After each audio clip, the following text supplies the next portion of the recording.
ఎదురుగా వెలుగుతున్న నీడని బెదురుగా కలుగుతున్న హాయిని అనువున తుణుకుతున్న చురుకుని మనసున ముసురుకున్న చెమటని ఇష్ట కష్టాలని ఇప్పుడేమంటారు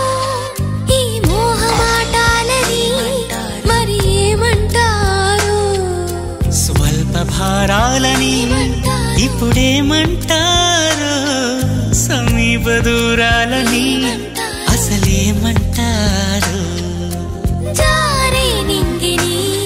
దొరలాంటి దొంగని పాడే కొంగుని పరిమళించే రంగుని